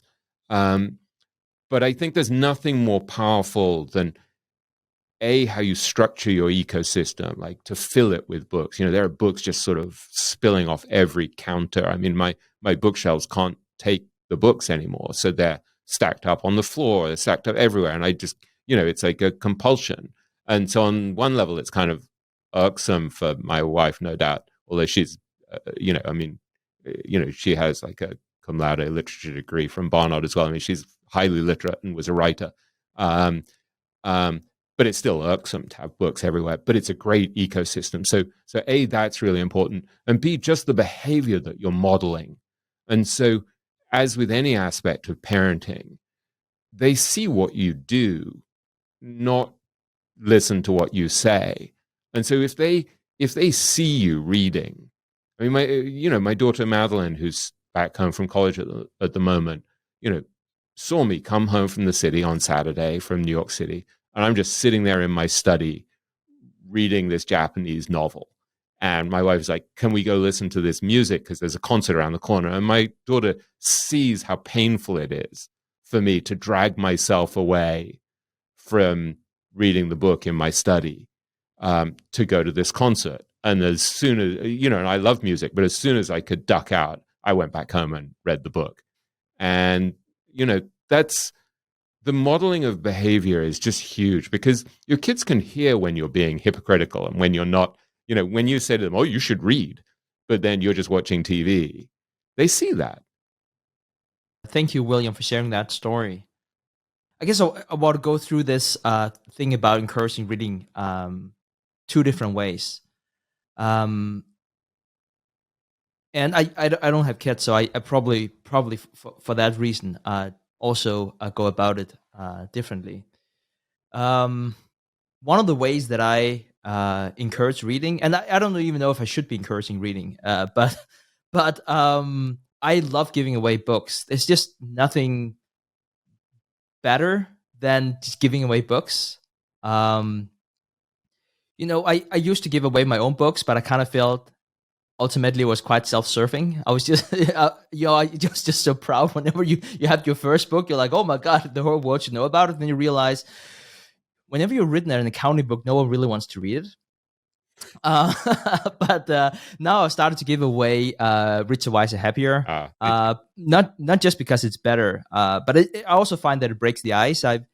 I'm quite shy whenever I meet new people, and so I really don't do small talk well. I actually have a practice before I jump into every call I have.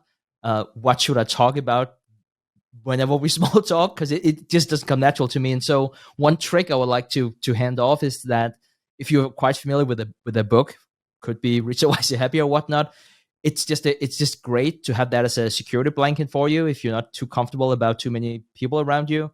And it will always give you something you can small talk about if you kind of feel like the weather and what do you do is sort of like too used, so you can go that route. Whenever you give books away to friends and family, I would also say make sure not to be too passive aggressive. Don't give a book about how to lose weight to your obese friend if that person has not expressed any kind of wish about going in that direction.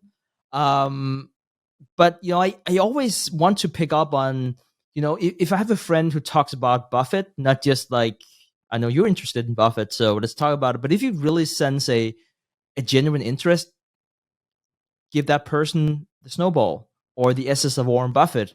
if they are interested in macroeconomics, I also love I also love giving away Dalio's book, The Changing World Order. I think that's a magnificent book, but and it's also like great at sparking a conversation. And so what I would do, I was thinking about what you said the other day, William, about keep the candy away. Yeah. And and I kind of feel like let's do the opposite whenever it comes to book. Like let's have the candy right in front of you. So what I would do is that I would order a stack of books that I know I want to give away, just because if I'm going out the door, I might just think about it that point in time. So make sure you always have books you can give away if people come in your home, or if you're going to meet up with a business contact or friend or whatnot, just to make it easy for yourself to give away those books. And also, if you have 10 copies of the same, you're probably going to force yourself to give at least some of them away. So at least that's one approach I use to. And I'll also say, whenever you do that, make sure not to expect anything. Don't expect anyone to send you a book report or anything like that. Give it away, give it into the universe, and see if anything comes back. And if it does, it's wonderful if someone wants to discuss whatever kind of book, or if they find a one page that helped them. And if that doesn't happen, that's okay too. If nothing happens and they just smile, they receive it, they never read it, that's okay. It should be giving in the right spirit.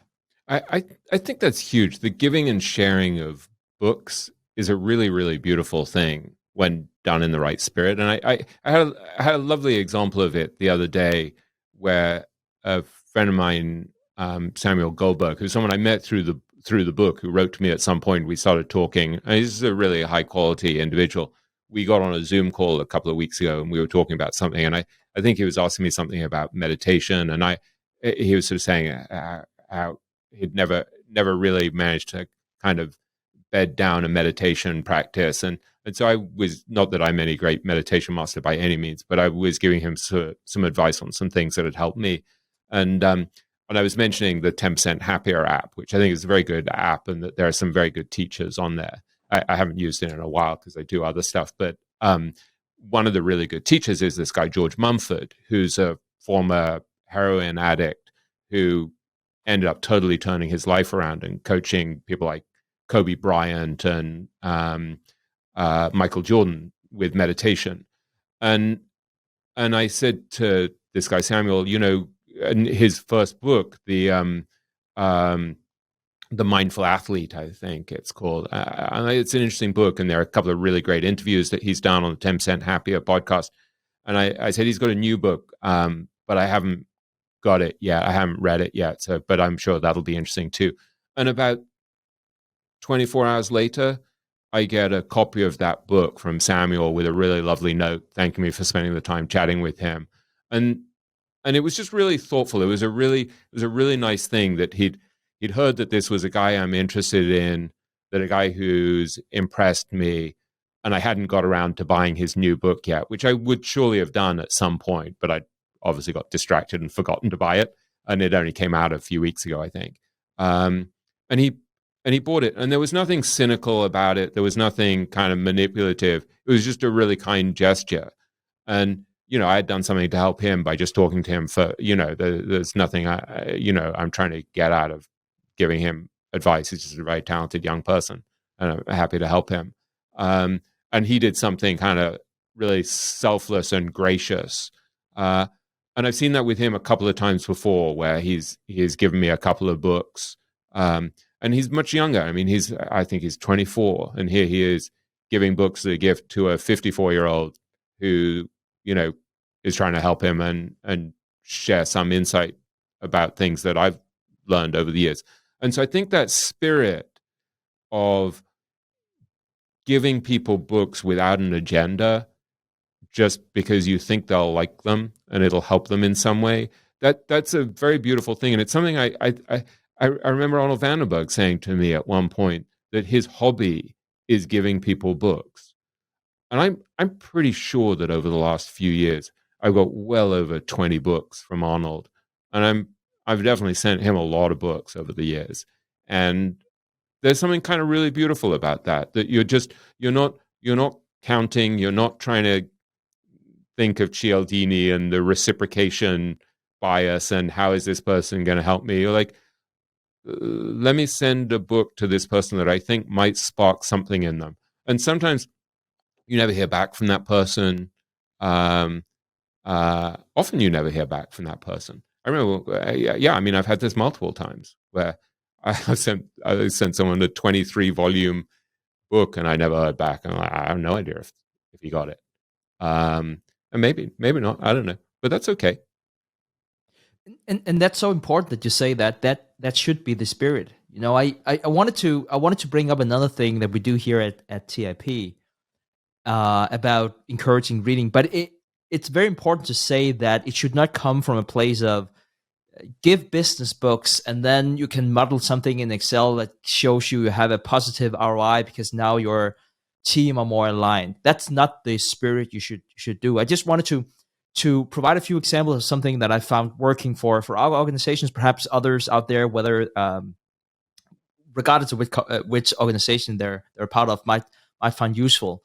But we had this principle, and this was instituted like years back, that if anyone wanted a book, they can just invoice it to TIP, and then TIP could just. You never told me that. That would have been dangerous, Stig. No, and this was announced on Slack. So, and William, you're not on that group, but I actually thought about, oh my God, like, and this was probably back in 2016, 2017, the original, and then we sort of like resurfaced it a few times, and I was thinking, what would William do? Would he like order this rare book collection from? I wouldn't want to take advantage. Right. No. Of course, William, you're free to do that. But this was something we actually relaunched here a few weeks ago, and I sort of like wanted to tell about experience because we have a system where everyone can order any kind of book that they want, and then TIP will give them that reimbursement. And it didn't work that well. We had a few who did that, but nothing really happened. And then whenever it happened, it was very often because I communicated something to the team, like, now I'm reading this book, perhaps you want to check it out. And then, I don't know, half the team or whatever would then pick it up. And I spoke with quite a few members on the team, and, I heard different explanations why. So what I decided to do was to curate a book list of books that I've read, and I would always be open to discuss that book, but that was not the intention of doing it. It was to say, I read those books, and if that resonates with you, make sure to order them any point in time. And not only that, you can, of course, also reading it through the workday. So it's not, it should not feel like it's an extra task. That was actually, I don't know if I made it sound like it feels like a task because they could read it throughout the workday. It's just like, make sure to read if you want to, and if you don't want to, then that's fine too. And what happened, because we only had 12 books on that list, was that so many ordered from that list. And I wonder why that was the case. And I the conclusion I came up with was that whenever you go on Netflix, there's so many movies in there that I happen not to watch any of them. So there are just too many, and I have too many choices. Whereas if you have 12 or whatever kind of number you come up with, it's a lot easier to say, well, at least 6 of them, no. And then there are only 6 left, and I might have read 2 of them, but not the other 4. That's all the 4 books. This is one of the lessons of that Barry Schwartz book, right? The paradox of choice is that, when you're in the supermarket and there are like 35 types of luxury jam, like, what do I do? And I think that, this goes back to what we were talking about with simplicity before when it comes to investing, that simplicity is kind of this master principle, that sometimes you don't actually want to choose between 100 different cars or 100 different stocks or 100 different funds. And I don't know, I think at some point I'm going to have to buy a new car. And I was thinking, I've had this sort of okay Honda CRV for many years. And I was thinking about the fact that Tom Gaynor now drives the Toyota RAV hybrid thing. And I was like, I know that Tom will have done a lot of work to research this. or at least that he'll have good standards, like he'll have applied a good filter. So I'm sort of like, okay, so I know now that it's between the Honda CRV and the RAV4 because I know that Tom has done the work, and I know that he's not really into flash, and he's not trying to sort of show people how rich or successful he is. He wants a really good car that's going to last a long time, that's going to be reasonably good for the environment and stuff like that. And so there's something about simplifying the choice that actually I think is really helpful in life. So I think you were tapping into that when you offered people 12 books, not an entire library. Yeah, exactly. And I think that there are many dimensions to that. Part of it is that you can say start with 12 books, and then next quarter you might introduce another 6 books, and then next quarter you might. I think that's way to go about it. Also, not to overwhelm people, but I also think that there's an element of one of my favorite books. That's Paul Charles' Almanac, and I don't know, it's probably like $60 or $80. I don't know exactly the cost. And there might also be an element that people want to be nice, like William said, that he would never take advantage of an offer like that. And to some people, who might not buy books, they might be saying, oh my God, like $60. And, we're like 20 people ordering the same book, like $1,200, like just in books. And no one's going to ask us about it. No one's going to figure out if we read it, and we might just give it off to someone else. So I think that a lot of people want to give books to others, and then also other people perhaps want those books, but there's sort of like this. There's just something lost in translation where they might not feel comfortable about doing that, and sometimes you sort of like have to. You have to make it happen if you want to do that, and this was just like based on my own experience, professionally with friends. William, I think you had a wonderful example about what you did with your kids. I don't know if this serves as inspiration for anyone, but those were at least some of my reflections on how to encourage reading and how to give that gift to others. And just for the last time, I probably just want to say that. Give it in the spirit of it's okay if nothing happens. Like what you were getting at before there, William, like the whole Cialdini reciprocity is such a powerful rule. Yes, but don't use that as your North Star.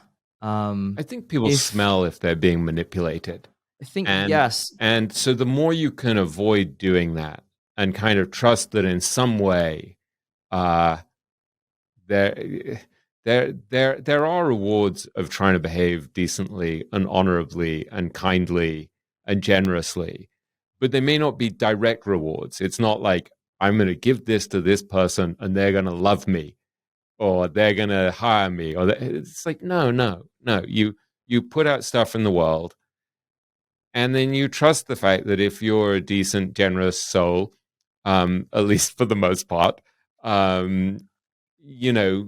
good stuff is going to happen. You're going to draw good people into your life, and you're going to have good experiences with them. And I don't know. I'm more and more convinced that that's the case. I think when you see people behave generously and kindly and selflessly, you just want that person in your life. And so I think there are tremendous benefits to behaving that way. And I love the fact that I'm surrounded by people who give books to each other, and without, I mean, I don't know, my son came back home recently and he'd got me a couple of books, and, and I don't know, I love that my 25-year-old son is already like gifting books. What a beautiful thing. Yeah, he must have good parents. Ha. Good upbringing, William. He knows the way to my heart. he does. William, this has been a wonderful conversation. Do you have anything you want to add here before we round off the episode? I wanted to mention 2 very specific books that I've read recently that I think would be worth people taking note of. And one is by, I'll hold it up for the people who are watching. It's this book, which is by Scott Patterson, who's a Wall Street Journal writer who wrote things like Quants and Dark Pools, I think. And he's written a book called Chaos Kings: How Wall Street Traders Make Billions in the New Age of Crisis. And I I got a copy very early because it's edited by Rick Horgan, who is my editor of my book at Scribner, and who's had like 100 bestsellers, and is a famously good editor, and it's a very interesting book. It focuses a lot on people like Nassim Taleb and Mark Spitznagel. So these chaos kings who are basically betting on disruption. They're betting on things going wrong in society, and it's a thought-provoking and interesting book, and it's timely, and it's well told. He's a good writer. I'm biased. I mean, I wrote a blurb for it, and I want it to do well, but it deserves to do well. But the thing that's really important, I think, is the observation that the world is in some ways becoming more fragile and vulnerable to these extreme events, partly because of technological interconnectedness, that the amount of travel, global travel, for example, increases the likelihood of pandemics. The fact that we're all technologically interconnected raises the risks in terms of cyber warfare or power outages or the like. You've got climate change as this kind of systemic global risk that's increasing, and so there are all of these kind of areas of fragility, to use the Nassim Taleb term, that I think force us to think about how to build more anti-fragile lives and anti-fragile portfolios. And I think every investor has to think about that topic. If you're someone like Spitznagel or Taleb, you're able to use, elaborate esoteric schemes using options that mean that, most of the time you'll lose money. Day to day, you're going to lose little amounts of money. And then there'll be some extreme event like a market meltdown or a pandemic or something. And, you'll make hundreds of % very quickly. And that's their game. That doesn't really suit me and my temperament and my skill set, which is not a great term for my skills, which are limited in the area of options and the like.